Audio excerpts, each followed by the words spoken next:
It's all going on. Brian, are you in the room? Are you with us? I am. How are things? There we are. I'm all right. Not bad. Let's switch you over. You're in the hosting chair. Yeah, you're the hosting chair tonight, my man. How are things, gentlemen? Not too bad. Can't complain. Yeah, it's good to be back. I missed you guys. I just realized me and Mike are wearing the same hats tonight. There we go. We're coordinated, mate. See, it's always about wavelengths. It's about wavelengths. Kind of like the Cowboys defense. They're all on the same wavelength. Oh, yeah. That is very true. Yeah. Yes. And how was Spain, young Mr. Mike? Stormy. As you can see, there's not much of a tan. So it was like emergency tanning for 3 days. But we still got to do some things. That's the main thing. Got to see some fish. Fish. Can't beat fish. Honest to God. Got to eat some too. Is really good. Very good. Very good. So, obviously, we are here to talk about Saturday or Sunday evening's game, which was played at a reasonable hour, and we beat so that team. They said they wanted us all week, and they weren't able for us, gents. Yeah. It was delicious. Yeah. So 25-10 victory. I think we were pretty comfortable all the way through. Obviously, the delayed touchdown kind of put a gloss on it. But, give us your initial thoughts on the game itself. I kind of felt like our run game was on a bit of a decline. Like compared to last week, in comparison to last week, we were just, and a lot of it was down to the offensive line, which I'll get onto that later on. Agree and disagree with you. I think it was a perfect storm that our offensive line wasn't playing up to par, but their defensive line was certainly up to par. Their defensive line were, I will admit, like it was a step up in competition for sure. Definitely. But considering the players they had missing out and stuff like that, like Chase Young was not available. Fonte Sweat was like only there for bits and parts. He wasn't really playing throughout the whole game. Like there was an opportunity to kind of really run the ball out the edge, but we didn't really do that. So, but there was some good plays, but it wasn't necessarily rushing, but it was passing. So, if you were to kind of like talk about the O line and stuff like that, the pass protection, I have no complaints of. No. Obviously, there was maybe, I think it was like a total of 6 pressures. Sorry, 9 QB pressures and 6 QB hurries. I think that was the total, and there was only 1 sack, which was kind of, in fairness, it was down to corner McGovern. Yes, that's right. He misplaced. I think he misplaced the block initially, and he got paid the price for it. I think him and Tyler Biadasz kind of went out a little bit out of sync. Yeah, that was one of Biadasz's that was not one of his best games. Like comparison to last week's against the Giants, I thought that was one of Biadasz's best games for the Cowboys. Yeah, and this is what I'm saying. It's a dip in decline from certain players. I think with some of it too, though, was that the inside, so like the defensive line for Washington, certainly the inside, when you think of like Jonathan Allen and the likes, there's a very strong inside defensive line. But here's a nice bonus for the offense. I know you like talking offensive line, Paul. Here's one for you. 0 penalties on the offensive line. Yeah. Sure. Was there? Yeah, no penalties. They played a perfect game. Yep.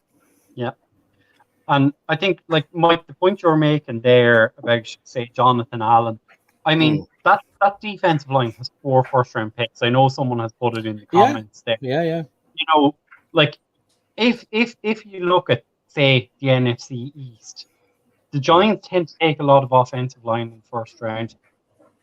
The Commanders go with defensive line, and ourselves and that other team from Pennsylvania, who I won't discuss, we tend to mix in who we take. So, that does help that they have so many guys there that can stop the run, can act against the run.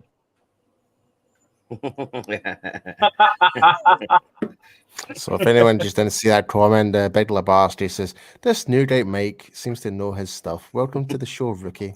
And as always, I know Brian will say it, but I'll say it anyway. Make sure you get your quotes and comments in, guys. We say it every week, and it is true. You are the MVPs. Yeah.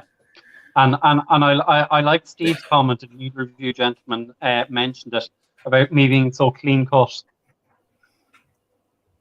Looking very trim, my man. Looking very trim. Yeah. Me, on the other hand, I still look like a bloody Yeti. So yeah. My wife was away for the weekend in London, and she came back with a clean shaven husband, and she wasn't impressed. Oh dear. You should probably think you're cheating. You should probably think you're cheating on her or something like that. Yeah. Oh yeah. Sure, she knows who that person is as well, so it's all good. She doesn't.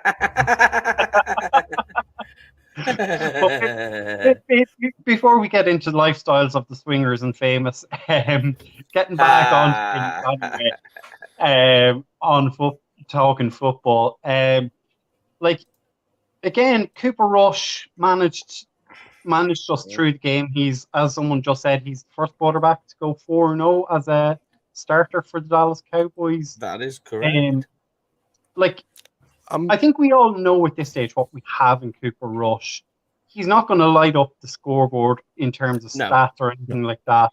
And I know, Paul, we kind of mentioned this last week. It's kind of rude to call him a game manager, but you know what you have in him. You know what's going to happen, and if you're happy with that, that's the best way to be. That's true. I mean, the whole thing about Cooper Rush being 4-0, it's like they're making this out to be a big deal. Personally, I could not give a flying monkey's butt about that. End of the day, I want Super Bowls. I don't care about your career starts as a starter. Yeah. I don't care. It doesn't matter who's our quarterback, if it's Rush's in for temporary or it's Dak. I just care about if getting that Super Bowl end of. That should be everyone's agenda rather than talking about this media blow-up. So, we should be talking about who the Dallas quarterback's going to be. And enough with the bloody malarkey, seriously. It's getting to the point now. It's getting ridiculous. The media is really blowing it up to high proportions. They're really meant to say Cooper Rush is the next best thing since sliced bread. Well, if he was the next best thing since sliced bread, why was he never playing as a starter before? There was a reason, because he's a backup. Yeah. That's why he was out the league at one point. Yes, not once but twice. Yeah. Ironically, the Giants once had him on the roster. That's what I'm saying. And if you look at it, 31 teams passed on him this year again, because he was cut before the 53-man rosters. So no one came for him. He came back to the Dallas Cowboys. And look, if he earns himself money and he earns himself a potential starting job next year, good luck. Because bearing that in mind as well, the Shields had that similar situation where it comes to their backup quarterback with Carson Wentz and Nick Foles and stuff like that. And people would say, Wentz is our guy, blah, blah, blah, blah. Then obviously when Nick Foles actually made them to the Super Bowl, then I know it's a different argument. Say we're at the start of the season, they're at the end of it, and I'm talking about the end of their season. But the matter of fact is, it's he's brought in to do a job as a backup. He's there to fit it in the role. We're not expecting to see deep balls, even though we did get to see that from Cooper Rush. There was a 45-yard to Noah Brown, a 39-yard to Lamb, and you could say Zeke's was a long pass as well, but it was a short pass, but it was a yard. That went long. It was a long gain. You could say. And don't forget, there was a big deep shot. He went a deep shot on a back shoulder fade to Noah Brown, but Noah Brown failed to put the brakes on early enough. That's right. Yeah. That would have been a big catch. So it could have been more. We did get to see more weapons coming from Cooper Rush, which was great. Yep. Don't get me wrong. I'm just. People just need to stop jumping on this bandwagon and then have more realistic analysis. Yeah. If the way the media are talking about, talking about him right now and the whole blown up, it's like they're making him out to be better than Patrick Mahomes right now, which is absurd. Yeah, but well, here's one for you, and I'll ask the people at home as well. But so I'll let you two answer it first while we wait for everyone to answer.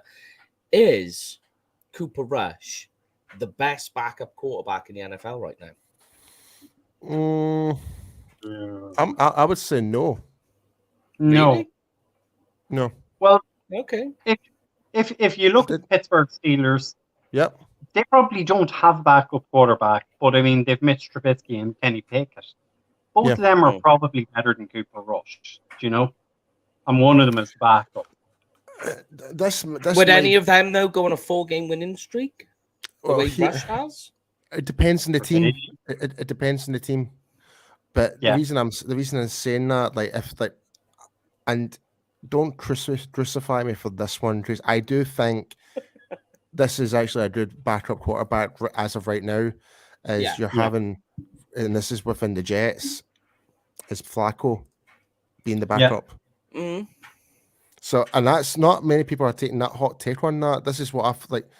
Flacco is obviously, he's been there, he's done that, but he now knows he's in that backup role for the up and coming guys. But for him, he can actually not just be the backup quarterback, can also be like the voice and ears for the main for what's his name, the Zach Wilson. Zach Wilson. Yes. Yeah. So, and remember when Romo was on the ears and eyes for Prescott? You saw how what that can do. How effective, how effective it was. What it means to say is how effective that can be being the ears and eyes for Cooper Rush as well. There you go. There it is. I was waiting for somebody to bring that one up. It works. Yeah, it works. So it comes round full circle, but at the end of the day, you still want your QB1, the one is actually helping your backup actually get across, just marginally getting across the board, essentially. Yeah. Dak isn't going to play this weekend. No, he's not. No, he's not. And I suppose that's a great segue. I can see you've put up the new updates there for us, Mike. So I suppose I know you filled in the news and updates. So Dak is unlikely for the weekend. Yeah. Jake McQuaid is out for the rest of the season. Obviously, that's kind of broken this evening. Michael Gallup obviously was back at the weekend. Jason Peters played left guard, got more touches.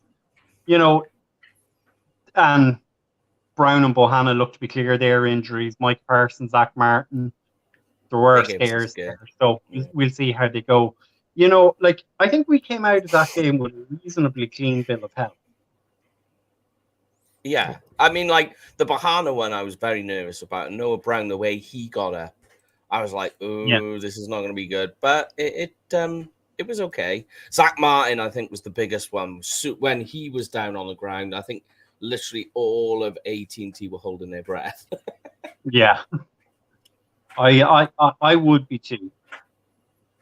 But, I mean, Paul, is there anything you want to comment on there in terms of that bit of news? I mean, I think we might be making a call to a certain Canadian this evening to see if he fancies coming out of retirement. No, not really. To be honest, like, I'm in a happy mood right now. I'm happy where we are right now, all things considering, and I do want to bring this comment up, and in a way, I do tend to agree to a certain extent. If it wasn't for our defense, we would be 4-0-4. It's true. To a certain extent, I agree. But at the same time, it's like we are seeing an improvement in terms of the scoreboard week by week, where it's less marginal. It's becoming more marginal for in our advantage, because I think we're putting less points by the opposing team are putting less points on the board, and we're scoring more week by week as we keep going. So that's a good projection what we're going right now, which is good. Yeah. But again, it seems to be a fair wee bit still having a little bit inconsistencies with our offense right now. Sustainment is the issue. Yeah. Like when you think like going back to the. I mean, do you want to should we go into the Cowboys offense to Yes, I've pretty much covered. I've covered most of it. I mean, like when you think like with Dak as the signal caller, those drives that we're getting, you expect, and you do as well, for those drives to be more sustained. What you're getting with Rush is they start off strong and they move well, and then they kind of lose momentum, and then you're seeing a lot of, as we did this week, a lot of Brett Maher going out there then, and you're seeing a lot of that. So like what happens is, if it's not a scoring play by about 3/4 of the way through a drive, you know that it's gonna tally out, it's gonna slow down, and Brett Maher's coming out, which we saw plenty of. But with Dak, we need to talk about Brett Maher later on. Don't worry, we're talking special teams tonight. Yes. Both parts of special teams tonight. Oh, absolutely. Yeah. But it is a crazy one, because like when you think with Dak though, you are going to get those drives sustained more, and mostly because Cooper Rush. We've lost Brian. We'll see you later, Brian. Do you want me just to move into the offensive video right now? We'll just jump straight into it. Yeah. Right. All right. Go on then. Oh, I missed that little transition. But yeah, I mean, like, you know, like with Dak, you'll get him. He's mobile. Like Cooper Rush is not mobile at all. You know, with Dak, he's pocket mobility. We saw him having to move out the pocket, and he did throw that touchdown pass to Michael Gallup. We did see a glimpse of mobility. So it's pocket mobility, but with Dak, you know, you can get. He's not a rushing quarterback. No, he's not going to scramble.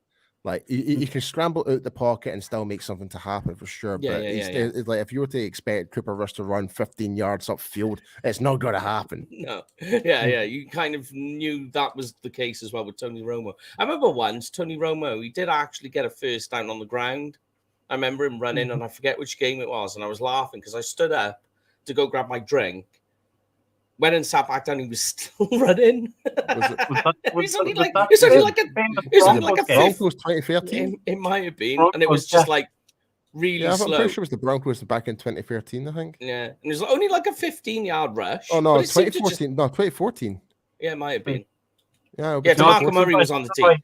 DeMarco Murray was on the team. Yeah, it was the same. It was the same year. I'm pretty sure it was the same year when Dallas came over to London. Actually. So we played the Broncos that year, and it was the big, pretty much battle between Romo and Peyton Manning that year. Yeah. The high-scoring game. What's that been? 50-45 or something like that? Something ridiculous. I think the total combined points was just shy of over 100. Yeah, that's right. Yeah, because it was literally at one point it was just back and forth. Yeah, it was brilliant to watch, but it was nerve-wracking as a fan.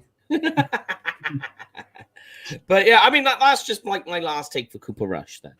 Yeah. Like, Paul, anything more you want to say on Cooper Rush? I mean, I don't have anything really negative to really say about him. Like he's doing the job it's been asked of him. Like they've simplified the playbook to cater Rush and what he is capable of doing. And we saw that like when the pocket collapses, we saw him when he moves out. Like he still keeps the play alive and stuff like that. I mean, he didn't really set a really foot wrong. Like you could criticize maybe the whole deflected pass, but that's not really on him. Like that was just a good play. I think it was it wasn't Effie Obada. It was the other defensive end that did it. Yeah. It was Darren Payne actually. The defensive tackle actually deflected. No, I don't think it was Darren Payne. No. Well, anyway, but that was just a good play from their defense, and a lot of people can just criticize the like Cooper Rush, whatever not, but I think he actually is. I'm very content what he's doing right now. Very happy, but I would still expect to see Dak to come back. I think. Look, if we're honest, I think Dak is out for this game against the Rams. He's out, So I think for this game coming up, and we'll talk more about it on Thursday, but it's going to be a test for both offense and defense in that game.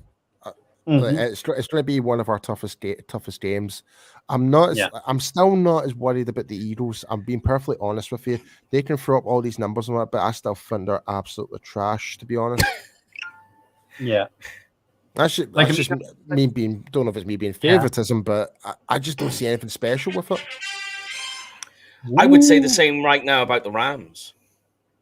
After last night's game, here's a stat for you, and I'll use it now and I'll use it Thursday. Do you know how many minutes it's been since Matt Stafford's thrown a touchdown? It's over 9 quarters. 144. Really? 144 minutes of gameplay have gone where Matt Stafford has not thrown a touchdown, but he has thrown an interception. Yeah. That's crazy, considering the weapons he's got with Cooper Kupp and that. But this is the thing, is he only seems to have Cooper Kupp now. There you go. Because the run game is not working for them. And look, let's not jump too far ahead of ourselves into that. You know, you guys have a show on Thursday night. You know what you want to discuss these things. But, you know, I mean, look, if we flip it back to the Cowboys, and you both kind of mentioned it earlier, was right, the Rams might be having offensive line trouble, and we're having some offensive line trouble. Is that maybe a factor of Jason Peters is playing to a snap count, so's McGovern, Biadasz is still a little bit uncomfortable in there, and obviously when Zach went down, we all gasped. You know, so the offensive line has been okay, but is it maybe the fact that there's that unfamiliarity there is holding it back, and it will improve as they play more together? It's like I said, Brian, that it's the pass protection side of things for the offensive line has been absolutely brilliant. Yeah, it's a tale of two halves with them. It really is. It's a very yin and yang when it comes to the offensive line. The run offense for the blocking side of things can be questioned. Even Zach Martin had a doobie during that game. He completely lacking physicality. I wouldn't say it's lacking physicality. It's misplacement of the block. Like, if you look back in the replay, I can't remember what play it was, but they showed it in a different angle, and Zach Martin was in the wrong position, and I think it was Jonathan Allen that got through, and he made the tackle for loss against Ezekiel Elliott. So, and this kind of leads up to my question. Valenti's comments, like, can you bring up Zeke running up the middle every time? It's not working every time. It has to be done, though. It has to be done. Yeah, but if you're running up the middle, so here's the thing, for you to address your question, Andrew. If you're running up the middle, you need your offensive line to make those blocks, to open up those gaps. Like, certainly get to the second level. I believe there was 4 tackles for loss during that game in terms of the run defense. So there was moments where there was just no penetration of that defensive line or that defensive front, and we were just not able to get the ball behind that line of scrimmage. So. And the majority of those tackles came from Payne and Jonathan Allen. So it's frustrating. Like, you can't put all the blame on Zeke. Zeke is a battering ram of a running back. He will just storm through people. Like, he's a completely different dynamic compared to your Tony Pollard. If Tony Pollard was to do that, he'll get absolutely decimated. He'll get folded in half. That's why he goes more to the outside. So, but the running lanes are just not available now. It's again with the run blocking. Sorry, and I'll let you kick in, Bright. Again, we're saying that it's a line with yin and yang. It's a combination. It's also the same though in run blocking. If you look at it, when they're in gap power, I don't know why. This is why I'm saying it lacks physicality. When they try and do gap power block, it doesn't seem to work. But when they go to the zone blocking scheme, and all of a sudden they're all in unison with each other, and it's this mellow dance. It's a totally different look, and it works. I think it really depends on the read. That is one part, and game script is going to take into account as well with the fact that how they're chopping and changing. But when they're in gap power, there is this lack of physicality. But when they go to the ZBS, it seems to be more dynamic. And Valenti is coming back again. It's like, well, why not run it on the outside? It's like Tony. We do it, but we don't want to rely on that all the time because it's slow.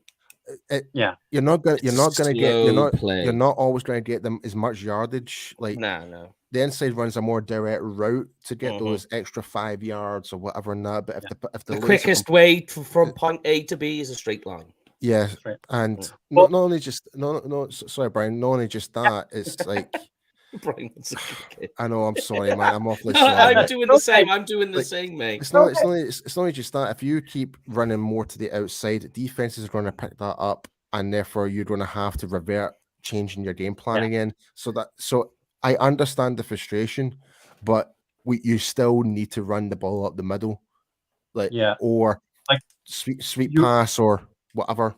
Sorry, Brian. There you go. That was more or less what I was going to say, Paul. Is again, we need to touch back on the fact 4 first-round picks on that defensive line, but you have to keep Zeke in there to respect the run game and to respect those dirty yards, because if you bring in Pollard, a defense is going to look and say, right, we know what they're going to do. They're going to try and run off tackle, or they're going to try and play him wildcat or something like that.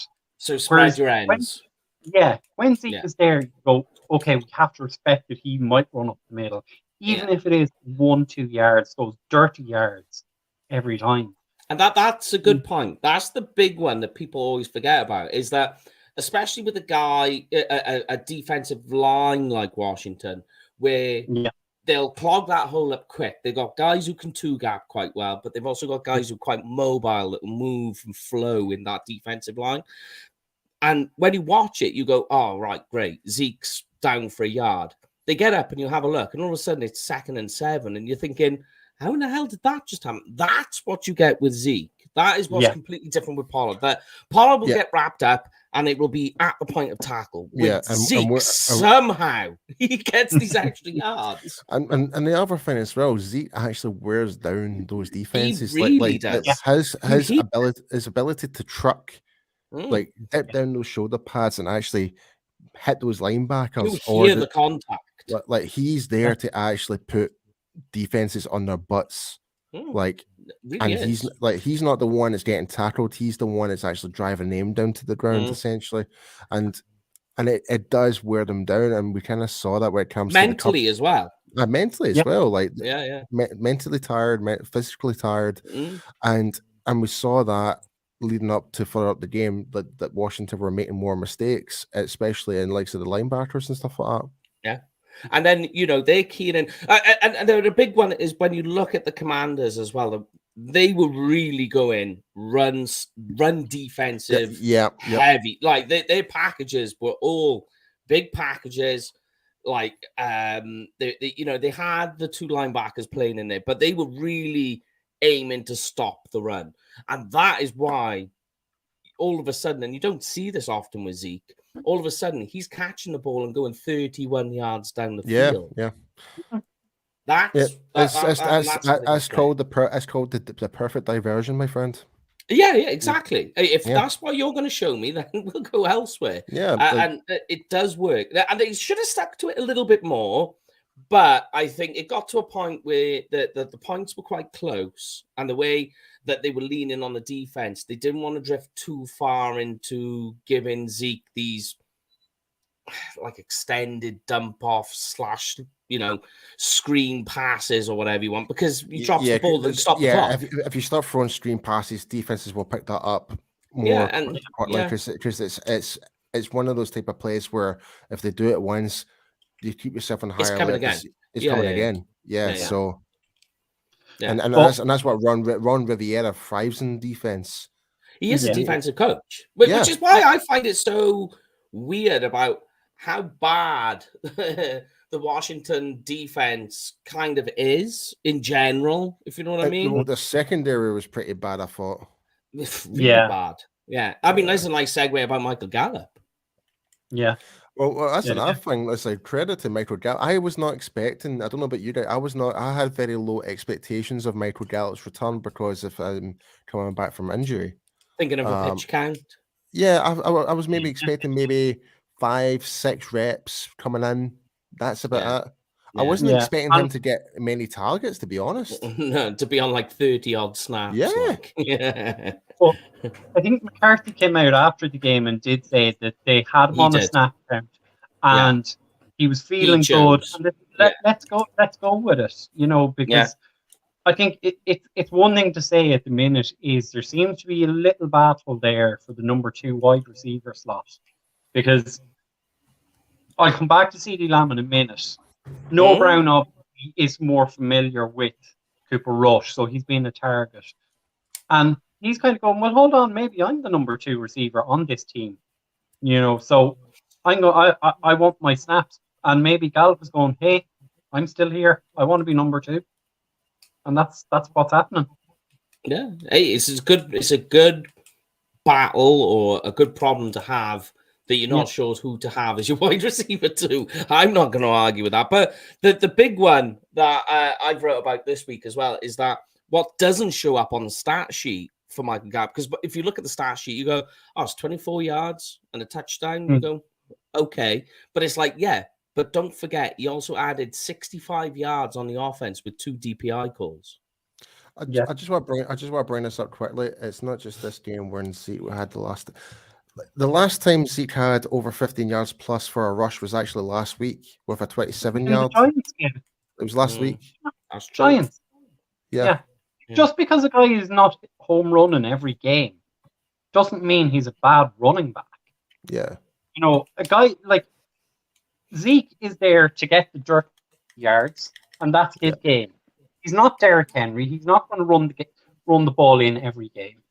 That's what he's there for. He plays his role, plays it well. And it is lazy analysis to say when was the last time he had a 15-yard plus run. He has one nearly every game. Yeah. He also has usually one every game that gets called back because of a penalty too. That's true. Throw in some of that. What was the draw say there? We're talking about the wide receivers. Oh yeah. That's Michael right. Gap. And I said, they added 65 yards to the offense with the DPI calls as well, which doesn't show up on the stat sheet. DG Dog saying Gallup is so well liked in the locker room, showed on the sidelines after his TD catch. I think that was one of the most beautiful things we saw. Was it wasn't that? It was CD Lamb's celebration when Gallup got the catch. He was immediately throwing his arms about, and immediately he saw Zach Martin running up to him. It was like it was beautiful to watch. He's a likable guy, Mike. Oh yeah, and guys, if you haven't been with Cowboys Experience, you will get to meet Michael Gallup. That is true. Yeah, well, I suppose here's kind of the question coming back from Michael Gallup being in the lineup now. Obviously, for the first few weeks of the season, CD was drawing all the double coverage. He was drawing safety's attentions as well as the cornerback who was on him. We should start seeing defenses open up and things opening up a little bit more now for CD Lamb as Gallup already worked. Snap count goes up. But I've asked this question in the first couple of post-game shows in the season. And Mike, I bet you are itching to talk about this. Are we still missing Amari Cooper? Well, here's a question for you. Let me. Like, so if you steal my take, I'm going to be very angry. Are you going to use? Are you going to use the Amari Cooper and Noah Brown comparison? No, I was not. I was going to use what CD Lamb did this week, who had a touchdown of 97 yards, and Amari Cooper, 1 catch for 9 yards. I knew you were going there. Because go on, Ed, I'll let you take over, Paul. Go on, Paul. Yeah, because obviously this was before this game here. Yeah. Our good friend Nix from Pick Six Sports, he made a really interesting point with it's like, do we really miss Amari Cooper? I'd still say yes, but when you look at it, but when you do the stats comparison, Noah Brown and Amari Cooper stat line is almost identical from those first 3 games of the week, like of the season.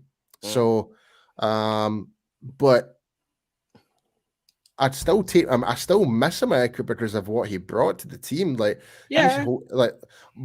we seem to be doing okay just enough without him. But I don't think if we were still to have him on this team, the way how our offense are operating right now, it's going to make any massive major difference. I don't know what you guys think.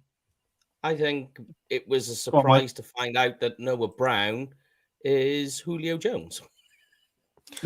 I will say this though. I will say this. Julio Jones, Noah Brown. Thanks for that, Mike. Noah Brown has definitely solidified himself as our at least our number 3. So I tell you what is a good point that you make there is that with Noah Brown playing so well, it doesn't make the whole waiting for Jalen Tolbert thing so drastic. Like, notice nobody's talking about it. Nobody's now like, oh, we haven't got Jalen Tolbert. What's going on with Jalen Tolbert? It's like Noah Brown. Turns out he's Megatron. So, you know what I mean? Yeah, so DJ Dog comes to say, American Cooper question cannot be answered until we go up against top defenses. Cooper route running, separation. That's a fair argument. Like, when you compare it to the teams that we've had, like I suppose the only team you can really play it against is against the Bucks. Really. But again, we did play last year's AFC champions, but it's such a topsy-turvy conversation. Like, you can see this. You can see. Yeah, it's hard to make that comparison right now, and you'd like to see him going up against one of the top cornerbacks, and he will be going up against one of the top cornerbacks in the upcoming game. And like, we're not going to go down that path, you know. But like, he has come in, he has been solid. Like, if you look at last season, we had Cooper, Lamb, Gallup, Schultz, Cedric Wilson. This year we've CeeDee Lamb and Noah Brown. That's been it up to this last game. So he has done what has been required of him. Yeah, I mean, I'm just trying to bring up all the whole statistics just now, actually, where we've got it up here talking about that. So, in terms of like our wide receiver cores right now, CeeDee Lamb leads right now with 288 yards. Then it's Noah Brown with 274.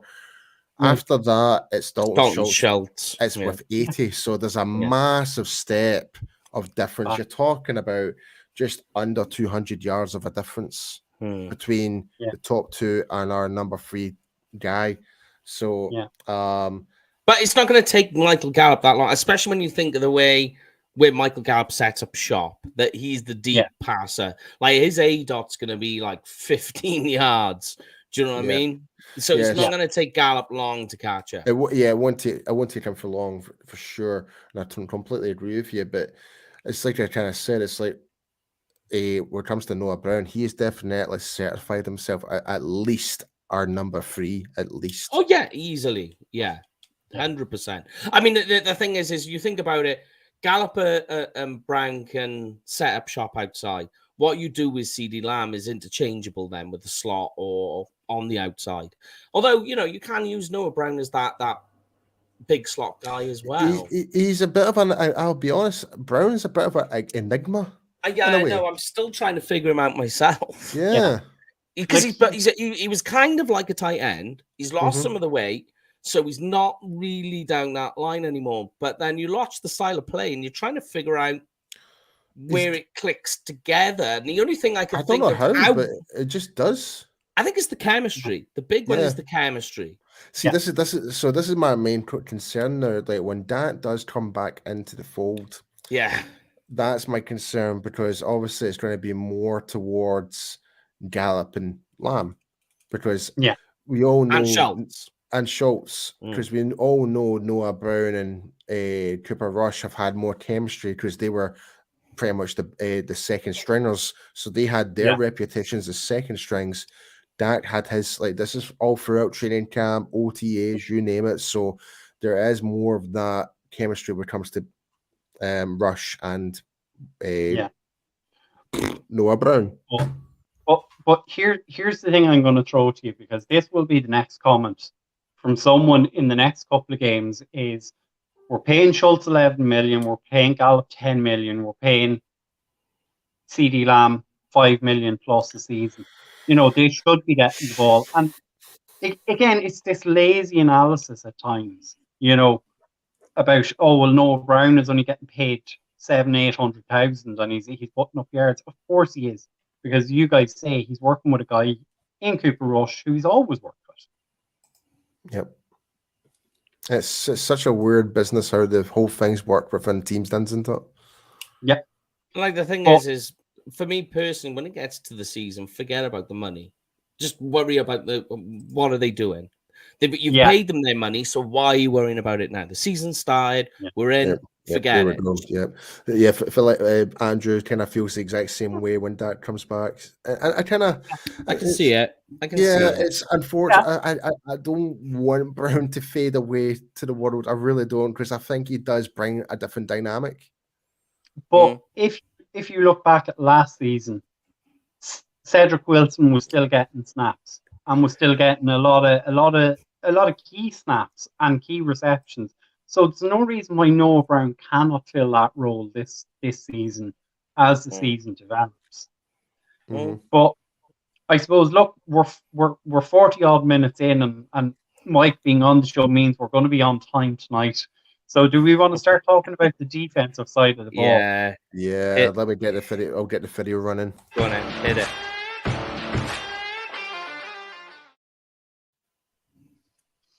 So defensively on Sunday, again, and I know Valenti has put the post in, and plenty of other people have put this post in saying, you know, without the defense, we would be 0-4. And this defense is earning their money this season. I know we said we should talk about money, but they are earning their crust this season. I will only say is all hail Donovan Wilson. All hail Donovan Wilson. By God, he was I would say he was the best player in that defense throughout the whole game. Like, and his stats says it all. Like 9 total tackles, 8 of them being solo with 1 QB hit. Yeah. That's pretty good from a safety position. From strong safety. And some of those tackles, when he came down, which is the good one, he came down on 2, one on a running back and one on a tight end from the cover 2 position. He's just that's reading and understanding and then reacting to what he's playing with. It's a hell of a move. Yeah, it is. I'm not trying to rag on Donovan Wilson, because I think I've been honest and said I always thought Donovan Wilson was a good player. You've always had high regard for Wilson. You've always had. But should we qualify his performances this season with the fact that he's in a contract year? I don't see him as being that kind of guy. No. Yeah, I don't either. But I just said I'd ask the question because I think he's as good, if not better, than Jaron Kearse. And see, that's the thing. It's going to be very spicy. It's going to be very spicy when Kearse comes back. It's just going to bring more competition to that place. Sure. I think still when you look at it, I think the way it's going to go is Donovan Wilson's earned the right to stay as the strong safety. Malik Hooker as well had a phenomenal game last week as well. I don't think he's been talked about enough as the free safety, as our centre fielder. He was second amongst leading tackles. Yeah, exactly. Article coming about Malik Hooker this week. Oh, I like it. But I don't think he's been spoken about enough. And like one of the things as well, it doesn't show up on the stat sheet with free safeties, is that you might look at it and you go, yeah, 0 targets, 0 receptions, 0 tackles. And you're like, that means my free safety was doing something to put the quarterback in a position where he didn't want to throw that way, which is exactly what you want.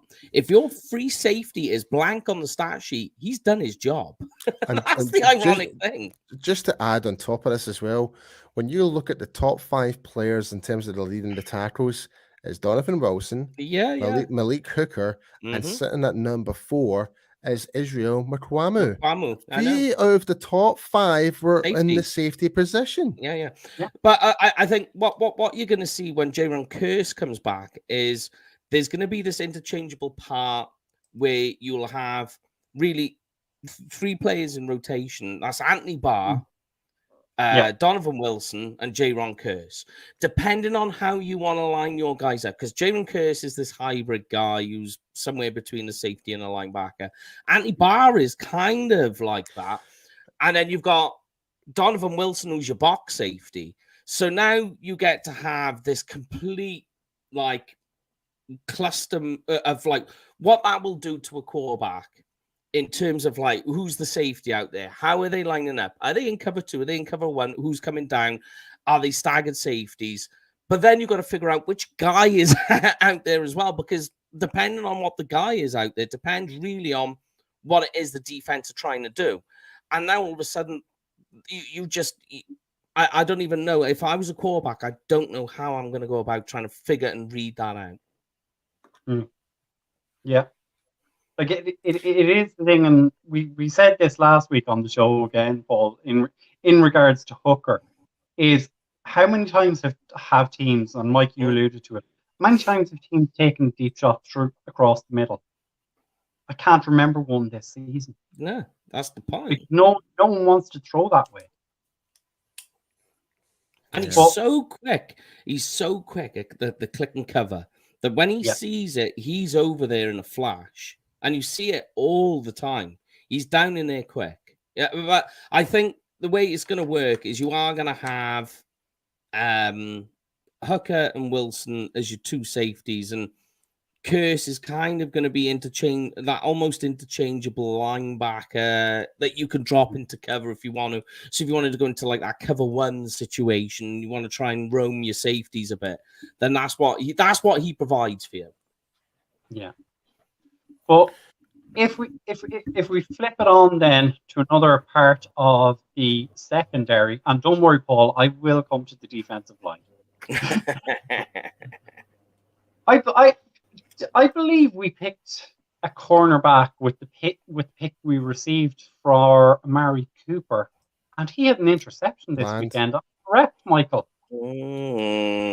Hell of a play. Yeah, hell of a play.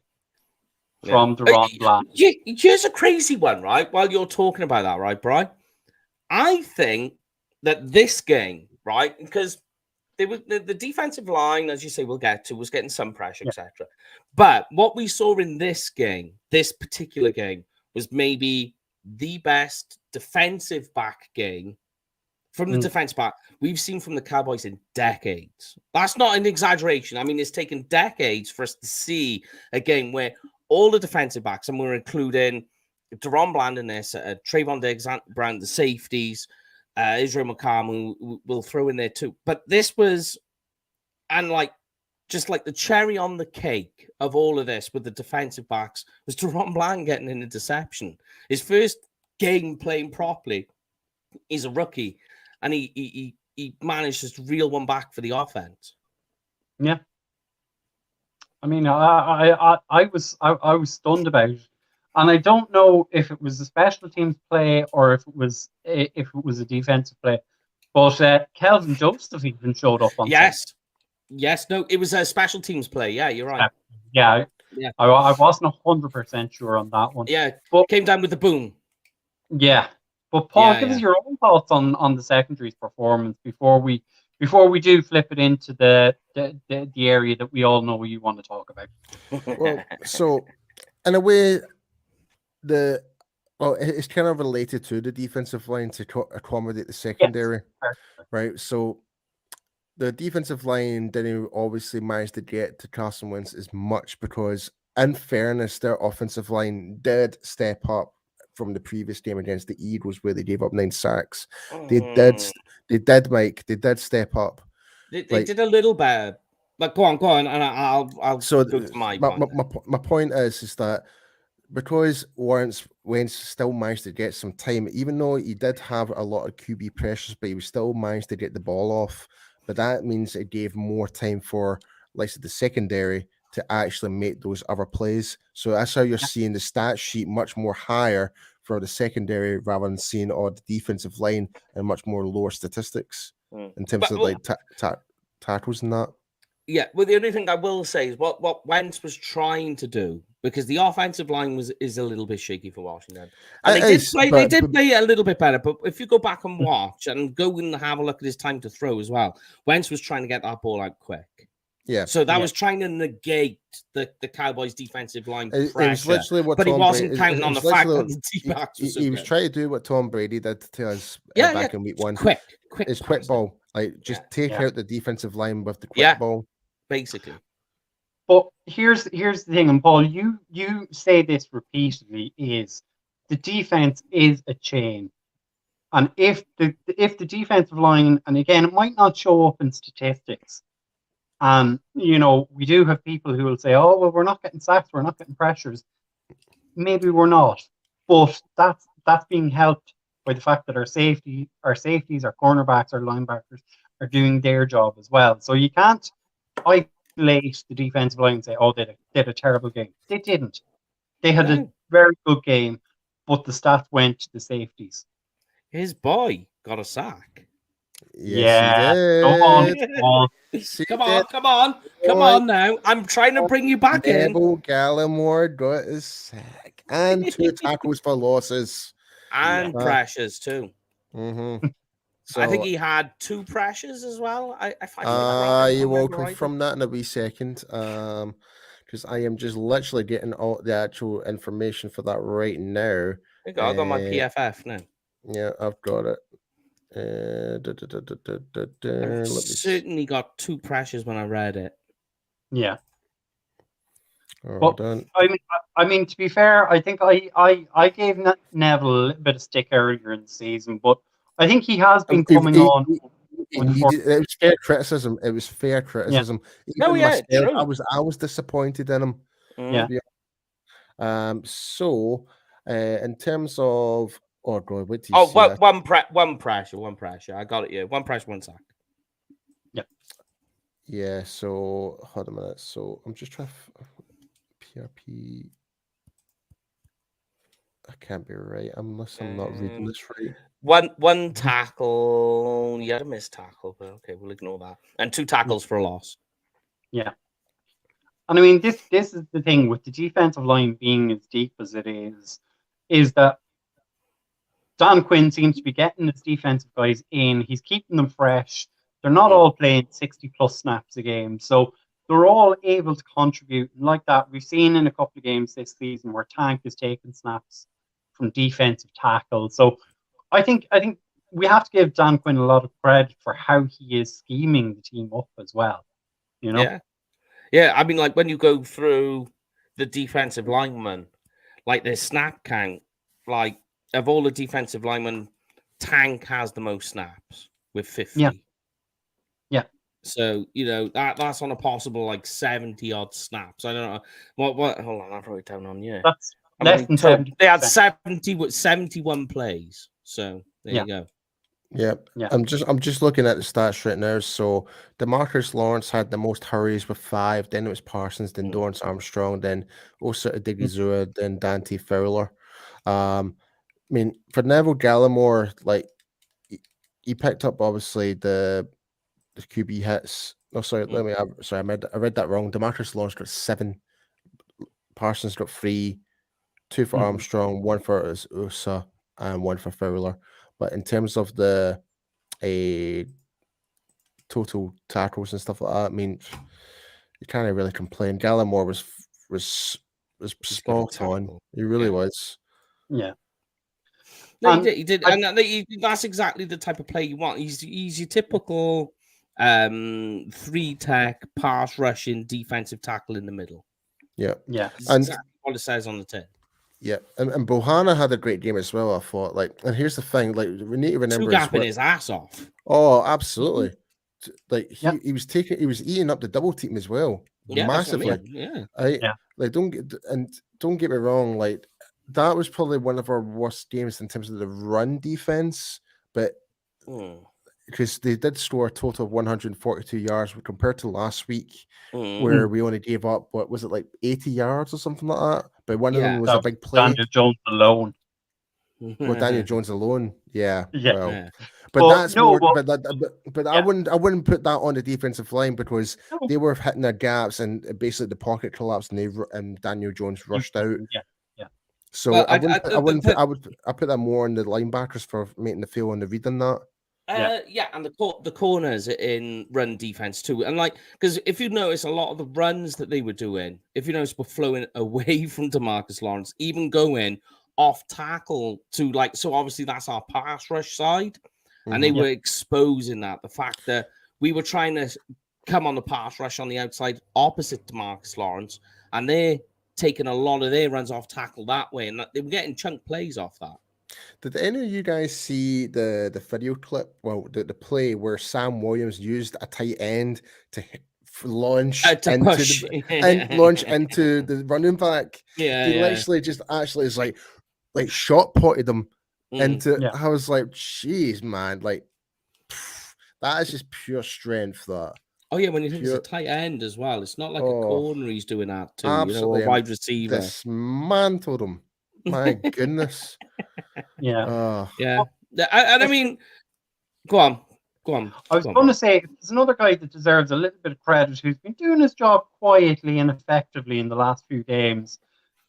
Dante Fowler has been coming on.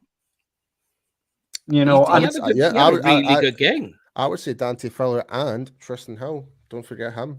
Like he's actually kind of Tristan Hill was quietly getting on with it. He was quiet. Like if you look at the game film, he was getting into his gaps. He was getting off the blocks.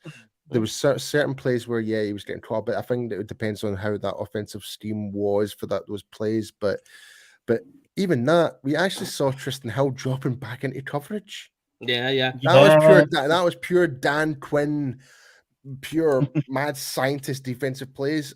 And I was like, what the hell is Tristan Hill going into coverage? I thought that was nuts. But I tell you what I like with Dante Fowler. Got the sack, 3 pressures, but he does not at all get phased when the offensive line try and pull a twist.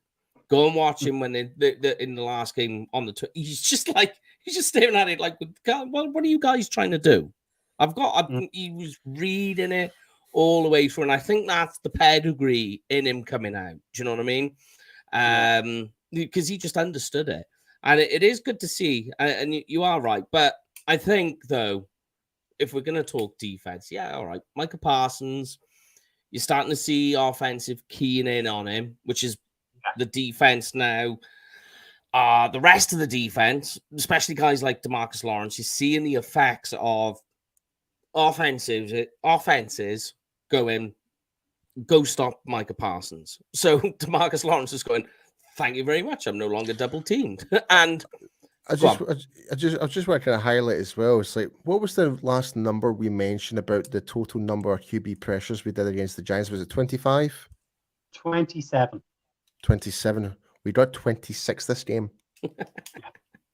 Yeah. Right. But even though we didn't get the sacks, but the fact that we managed to get 26, it doesn't matter. The fact that we were on Carson Wentz on pressure.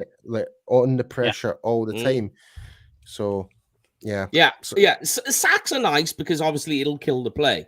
But I don't mind if you're making a quarterback hurry or a quarterback hit. If you're in the backfield putting pressure, that means you're disrupting the play. Exactly. That's enough. Yeah, and that's the whole thing. That's the whole point of the defensive line, and your front 7 essentially. If whatever linebacker that you're hitting that blitzing gap, you're there to create pressure to the QB as well. So 26 in total. Yeah, and you're seeing the effects on that as well with players that fans have given up on, like Leighton Vander Esch. Leighton Vander Esch, people are like going, I don't know, and you're just like, no. And Leighton Vander Esch is going out there making tackles. He's doing his job. He's clean now. So because of all of this, it has a trickle down effect with everything else. That's the Micah Parsons effect, if you like, But you can't talk about anything else really with the defense without going on about Trayvon Diggs. He didn't record any tackles in that game. No, 3 defensive backs. He didn't have to. No, didn't need to. That end zone that he he deflected though. I mean, my God. That is elite play. That is elite. Like we're talking Richard Sherman style play right there. I wouldn't say that. I wouldn't say that. It really was. What I will say is Trevor Diggs is actually playing like he is a wide receiver out there. He's trying to make it. He's not playing like a cornerback. He's playing like a wide receiver, trying to get into the right position every time. Don't forget, he was a wide receiver. Yeah, that's what I'm saying. That's what, because so he has it's like he's using that craft as a wide receiver and using that to elevate his game to actually stop the real wide receiver from getting the ball. It's actually it's that way second way forward thinking. You know what I mean? He knows where the wide receiver's trying to get position, isn't he? Yeah. And it was there at the right place at the right time. 1 interception, 3 pass defenses, and allowed 6 yards. That's against Terry McLaurin. That's ridiculous. Like McLaurin's like Scary Terry and all that. Yeah.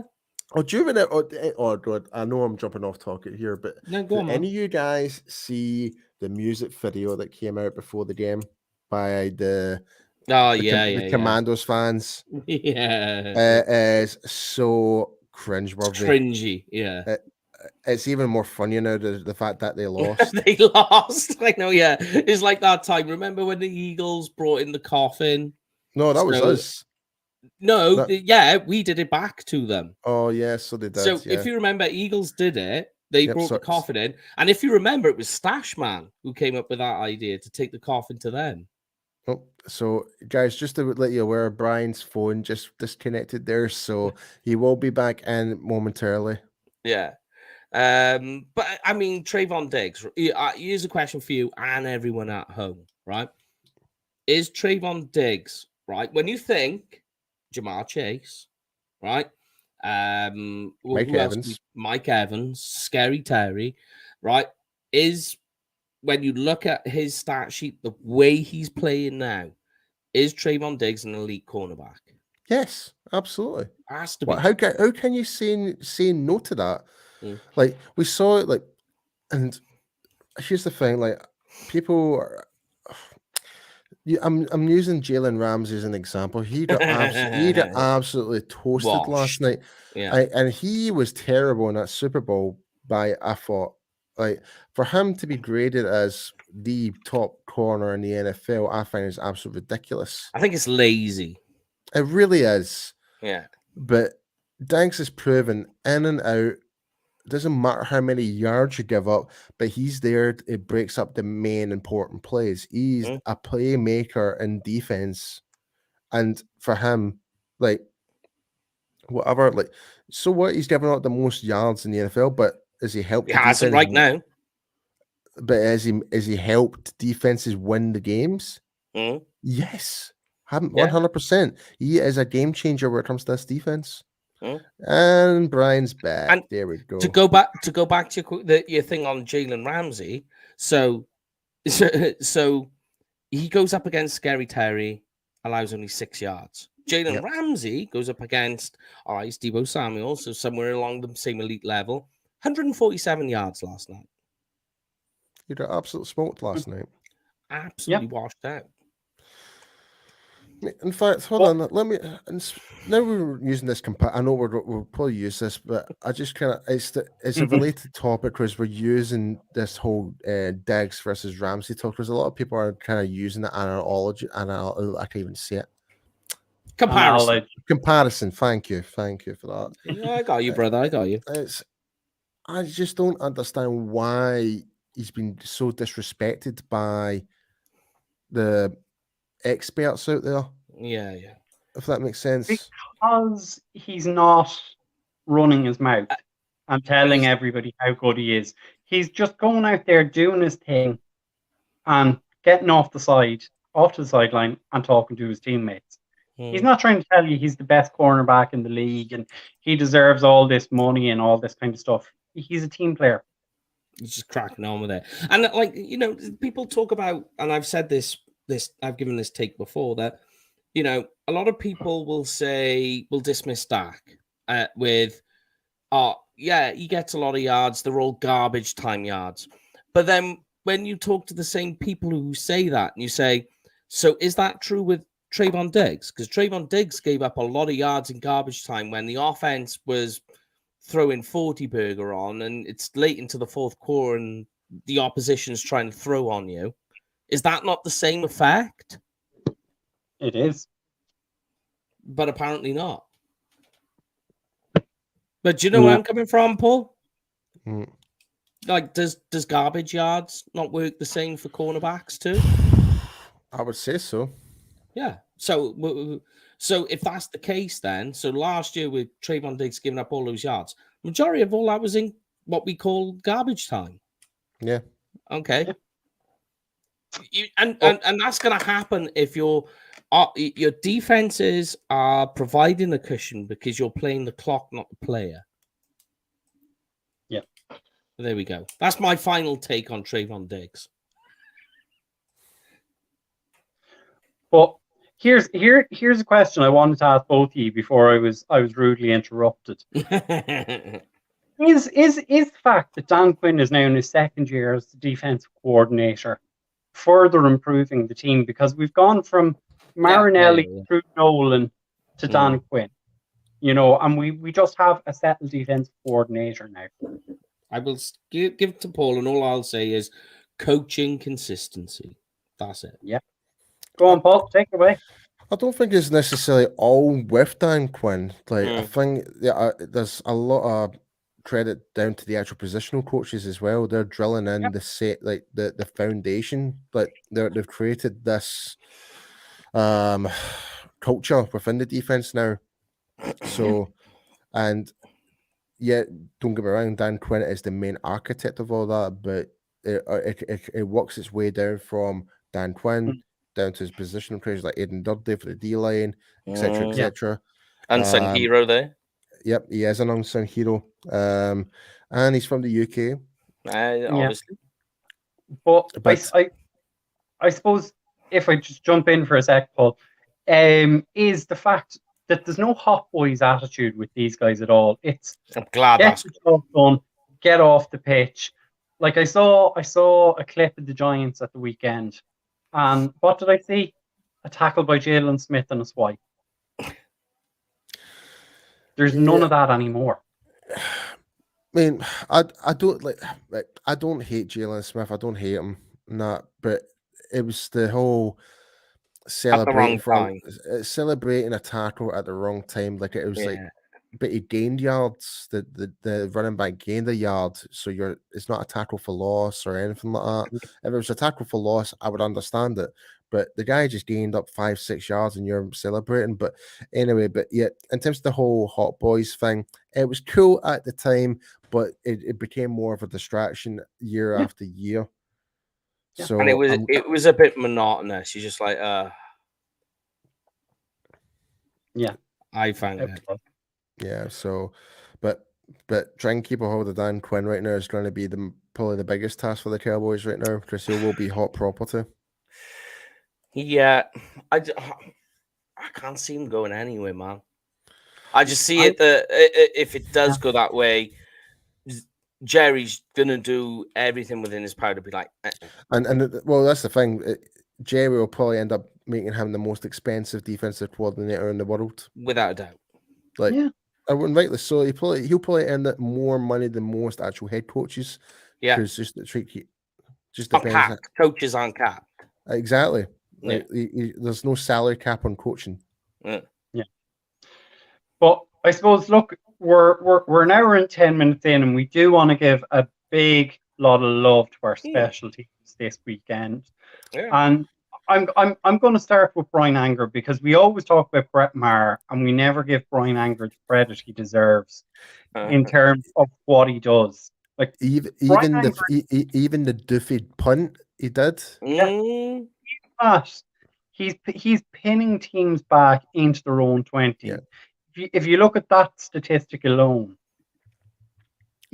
I think he's right there at the very top in terms of putting the ball inside the 20, and that flips field position for us. It allows the defense to go on the attack, and teams are backed up they're having to make decisions. And Mhm. you know, I think what he was second team All Pro last year, wasn't he? And he barely gets a mention, So, yeah. but again, just does his job. Yeah. But here's a good one. Here's an Yeah. absolutely brilliant thing I seen, that he muffed the punter, right? Goes over to the sideline and he's pissed off. And Fassel goes over to him and he's like, "Are you okay?" And he's like, "No, I muffed that kicker." And he's like, "That's the first one you've done in 11 years. You're entitled to one." And that was it. And he just goes back out there, Yeah. does his job. Yeah. Yeah. I mean, when you mention it like that, Brian, yeah, Anger has been fantastic. I mean, it was a pretty bad muffled punt, I have to admit. But Oh, yeah, yeah. but in all, it's kind of like, how did he rebound? It was kind of like the whole Tyler Smith against the Giants, where he gave up those 2 holding calls and he rebounded and actually played amazing in the left tackle position. It seemed kind of going for Brian Anger in the punter position. Like, yeah, he muffed up, but he came back and held his own. But yeah, fair play. Yeah. Yeah. And if we go on. flip it over to the other side, Brett won Mark, or do you want to talk some more about Mr. Anger? No. I was going to say, go on. Let's move on. Let's move on to Mr. Yeah. Maher. We need to talk about Money, Brett. Maher. Money. Mar. Yeah. If we told you 6 weeks ago,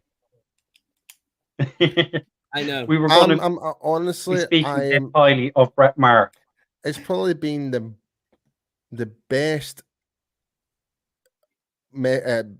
mess we've ever been in a long, like the of all the uncertainty that we had with our kicker position, doing no kicking practices, and it's Brett Maher is completely won the fans back as of right now, like with his consistency, and that was his biggest problem, was being consistent. Like the kicks he did miss, you can understand, like he was kind of forced to do that kick. Like the Giants last week, like it was a 59-yard field goal, and we already outlined, like before the game started, he was trying it from that range and he was missing it because of the high winds of the MetLife Stadium. So he didn't feel comfortable, and that's why they kind of went for the whole at fourth down and went for the punt instead at some points.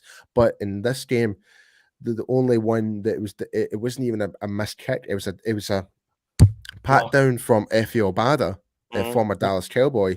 But other than that, Brett Maher was absolutely solid.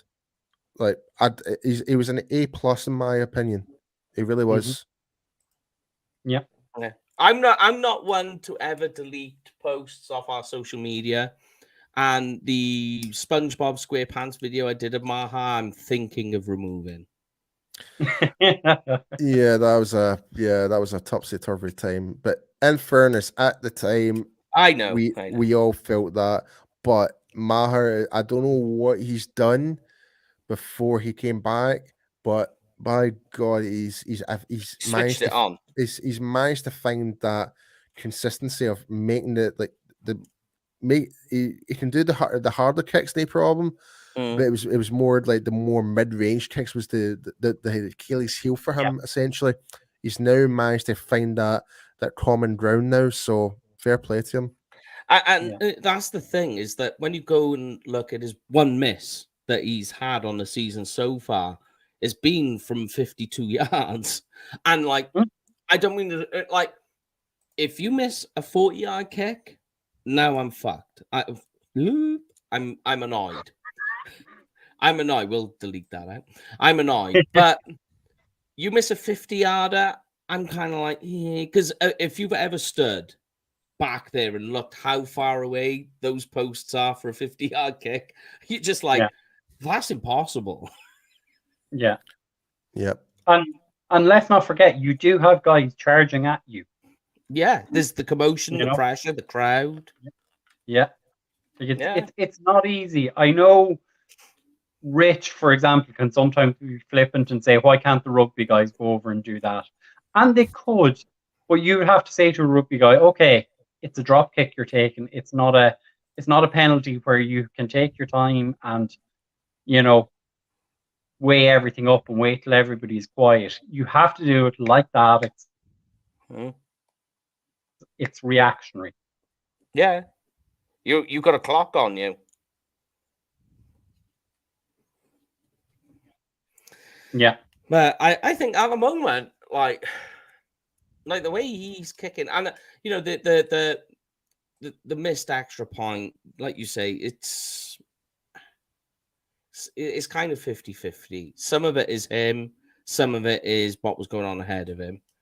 But generally you can't say he's been bad. No. Yeah. But there we have it. This is it. So I suppose we're nearly an hour and 20 minutes in, and Mike has kept us pretty much on schedule.